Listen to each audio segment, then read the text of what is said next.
Olá, meus amigos e minhas amigas, tudo bem com vocês? Espero realmente que sim. Agora vos deixo com a segunda parte do Titanic. O meu nome é Jean Castelo e você está agora em Casos Marcantes.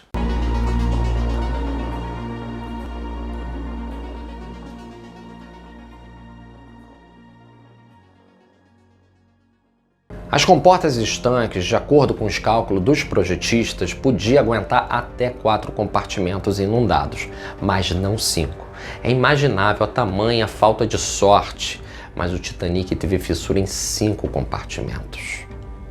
Smith estava em sua cabine no momento da colisão, mas sentiu a vibração do navio e foi para a ponte, onde Murdoch lhe informou sobre o ocorrido. O capitão ordenou que todas as máquinas fossem desligadas e mandou chamar Thomas Andrews a fim de investigar as avarias. Andrews logo percebeu que o Titanic estava condenado. O engenheiro informou ao capitão e aos oficiais sobre a situação e aconselhou o lançamento imediato dos botes salva-vidas e que o navio afundaria em pouco menos de 2 horas. Smith estava por enfrentar o seu maior pesadelo em alto mar. À meia-noite 05, já do dia 15 de abril, Smith deu ordem para que os botes fossem preparados e os passageiros acordados. Ele ordenou que os telegrafistas começassem a enviar pedidos de socorro. Os navios mais próximos do Titanic eram o California, o Carpathia, o navio canadense Mont Temple, o navio francês La Provence, o alemão Frankfurt, o japonês Ipiranga e o russo Burma. A maioria começou a responder à meia-noite e 19 minutos. Os comissários de bordo foram bater de porta em porta chamando os passageiros e pedindo para que eles fossem para o convés dos botes. O tratamento recebido pelos comissários dependia muito da posição social e não foi dito em momento nenhum que o navio estava afundando. Porém, algumas pessoas perceberam que ele estava se inclinando lentamente. Mais para a popa, o engenheiro-chefe Bell e seus colegas continuaram trabalhando nos geradores elétricos, a fim de manter as luzes e o rádio funcionando. Eles aparentemente permaneceram em seus postos até o fim, garantindo que o navio permanecesse iluminado até os minutos finais. O telegrafista Bright teve a ideia de usar o novo recém-instalado SOS. Para convencer seu colega a usar, ele disse: "Vamos aproveitar esse momento e usá-lo. Talvez seja a nossa primeira e última vez." E foi naquela noite, no próprio Titanic, que Phillips, à meia-noite e 40, enviou pela primeira vez na história o SOS. Algumas mulheres e casais e homens solteiros foram persuadidos a embarcarem no bote de número 7. Que foi o primeiro a ser lançado ao mar por volta da meia-noite e 45. Dentre outros botes lançados, teve o bote de número 1, à direita do navio, com um absurdo de 12 pessoas de 65 lugares. Naquela altura, no navio, sobravam somente 15 botes, para mais de 2.000 almas. A seriedade da situação ficou aparente para os passageiros por volta de 1h20, quando muitos começaram a se despedir e maridos a levar suas esposas e filhos para os botes.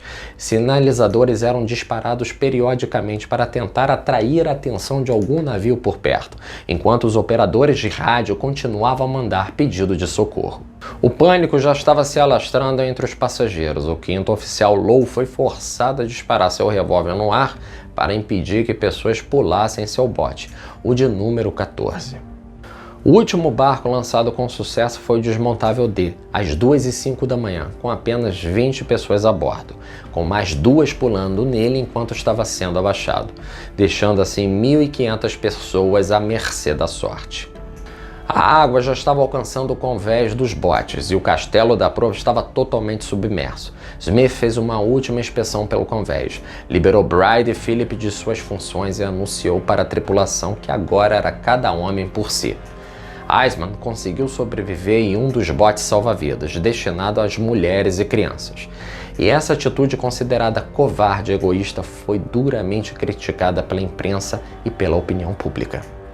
Além disso, dias depois do acidente, descobriram que a decisão de reduzir o número de botes salva-vidas de 48 para 16 havia sido dele, o que aumentou ainda mais a raiva da opinião pública. Iceman começou a receber mensagens ameaçadoras e muitos dos seus amigos poderosos o abandonaram. O ângulo do Titanic começou a aumentar rapidamente por volta das 2h15 da manhã. O aumento súbito criou uma onda que varreu parte dianteira do convés dos botes, jogando várias pessoas na água.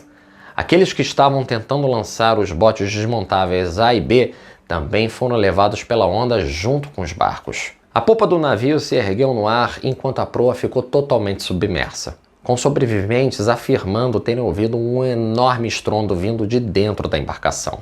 Após alguns minutos, as luzes piscaram e se apagaram completamente, deixando todos na escuridão absoluta. O Titanic se partiu em dois perto da terceira chaminé, pouco depois das luzes terem se apagado. A proa chegou a uma posição quase vertical, onde permaneceu por alguns minutos. Após isso, começou a ser engolido pelo mar.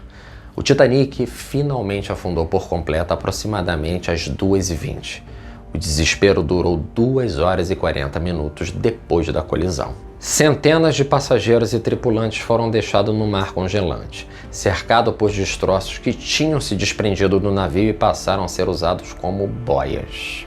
Algumas das pessoas morreram quase que instantaneamente de um infarto agudo do miocárdio, causado pelo repentino estresse no sistema cardiovascular. Outros progrediram pelos sintomas clássicos de hipotermia. Primeiro, tremores extremos pelo corpo, seguido pela diminuição e enfraquecimento dos batimentos cardíacos até a perda da consciência e, por fim, a morte. Muitos ocupantes debateram se deveriam voltar e resgatar os náufragos.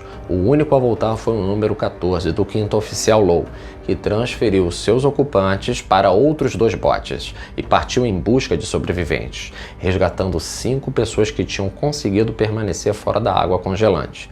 Depois disso, havia muito pouco a fazer, a não ser esperar pelo resgate. O comandante Edward Smith afunda com o navio, ele nem tenta se salvar. Thomas Andrew também afunda com o Titanic. O telegrafista Jack Phillips não sobrevive. Seu colega Harold O'Brien se salva a nado. Os passageiros John Jacob Astor IV, Guggenheim e o casal Strauss morreram a bordo. O naufrágio do Titanic deixou 1.514 almas no mar, 1.332 homens, 106 mulheres e 52 crianças. 3/4 eram da terceira classe e tripulação. Os 700 sobreviventes aproximadamente finalmente foram resgatados a partir das 4h30 da manhã do dia 15 de abril pelo Carpathia. Todos os sobreviventes já estavam no navio por volta das 9 da manhã. O capitão Ross Round mandou que sua embarcação virasse e voltasse para Nova York, onde todos poderiam receber os devidos cuidados. A embarcação chegou em Nova York na noite do dia 18 de abril. O desastre foi passado por mensagens via rádios pelo Carpathia e outros navios. Por causa de dificuldades nas comunicações, foi apenas com os sobreviventes em Nova York que a total magnitude do naufrágio se tornou de conhecimento público. Multidões formadas por mulheres em lágrimas se reuniram na frente dos escritórios da White Star Line em Southampton para tentar descobrir o que havia acontecido com seus entes queridos. Igrejas em Belfast lotaram, enquanto trabalhadores de Hare and Wolf choraram nas ruas ao saberem da notícia. O navio era um símbolo das realizações industriais da cidade, também existindo um certo sentimento de culpa, já que aqueles que trabalharam na construção do navio sentiram que de alguma forma eles eram responsáveis pela tragédia. O Titanic foi e é uma das embarcações mais revividas até hoje. Não é só lembrado em livros, documentários, como em muitos filmes. No próprio ano que afundou, só para que você tenha uma noção, foram feitos 2 filmes. E um deles era Saved from the Titanic, no qual foi co-escrito e estrelado pela sobrevivente do Titanic, Dorothy Gibson, e lançado apenas 29 dias após o naufrágio.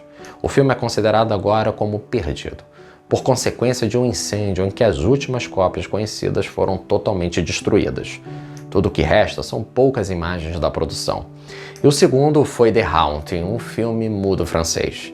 O Titanic tem tanto glamour que, inclusive, em 1943, no meio da Segunda Guerra Mundial, na Alemanha nazista, o Titanic foi palco no cinema por uma produção alemã, o qual foi encomendado pelo ministro de propaganda nazista Joseph Goebbels, com a intenção de mostrar não apenas a superioridade da indústria cinematográfica alemã, mas também como um veículo de propaganda que mostraria que o capitalismo britânico e americano foi o grande responsável pelo desastre. O Titanic acabou entrando para a história como um dos navios mais famosos de todos os tempos. Até hoje, este navio mexe com a imaginação das pessoas, e não importa quanto tempo passe. Aqui acaba a nossa história. Muito obrigado e um forte abraço, e até o próximo Caso Marcante. Fui!